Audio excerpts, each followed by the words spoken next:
శ్రీరామనవమి పర్వదినం సందర్భంగా నల్లకుంటలోని పాత రామాలయంలో శ్రీరామనవమి వేడుకలు ఘనంగా నిర్వహించారు. కాంగ్రెస్ సీనియర్ నాయకులు అంబర్పేట ఇన్ఛార్జ్ రోహిన్ రెడ్డి శ్రీరామనవమి వేడుకల్లో పాల్గొన్నారు. ఈ సందర్భంగా ఆలయంలో నిర్వహించిన హోమం, ప్రత్యేక పూజా కార్యక్రమాల్లో పాల్గొని స్వామివారి ఆశీస్సులు తీసుకున్నారు. కార్యక్రమంలో ఖైరతాబాద్ డీసీసీ అధ్యక్షులు మూతా రోహిత్, కాంగ్రెస్ టీపీసీసీ సెక్రటరీ శంబుల శ్రీకాంత్ గౌడ్, గరికంటి రమేష్, స్థానిక కాంగ్రెస్ నాయకులు పాల్గొన్నారు. నడవాలి సార్, నడవాలి, చిన్న నడవాలమ్మా. జై శ్రీరామ్,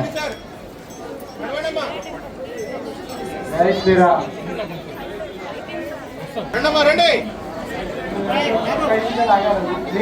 రెండు నిమిషాలు ఆగాలి. ఆగద్దు, మీరు ఆగద్దు.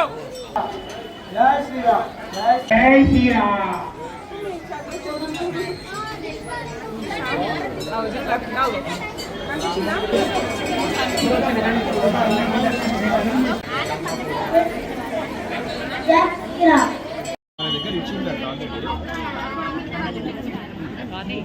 అవును సార్, అదే అవును సార్, మన శరత్ నగర్లో అవుతుందండి. శరత్ నగర్లో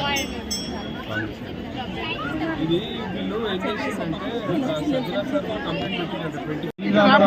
సందర్భంగా ఈరోజు ఓల్డ్ రామాలయం శ్రీరాముల వారికి ప్రత్యేక పూజలు ఈరోజు అంబర్పేట నియోజకవర్గ నాయకులందరం కలిసి దర్శించడం జరిగింది.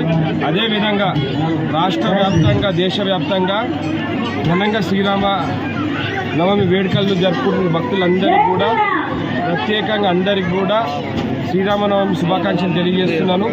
ఈరోజు ముఖ్యమంత్రి గారు భద్రాచలంకి వెళ్ళి అక్కడ రాముల వారికి ముత్యాల తలంబ్రాలు సమర్పించి ప్రత్యేక పూజలు, దర్శనాలు చేసుకొని రాష్ట్ర ప్రజలందరూ కూడా సుభిక్షంగా ఉండాలని చెప్పి ఆ రాముల వారిని మన ముఖ్యమంత్రి రేవంత్ రెడ్డి గారు ఈరోజు భద్రాచలంలో ప్రత్యేక పూజలు చేస్తున్నారు. కాబట్టి రాష్ట్ర ప్రజలందరూ కూడా శ్రీరామనవమి శుభాకాంక్షలు తెలియజేస్తారు.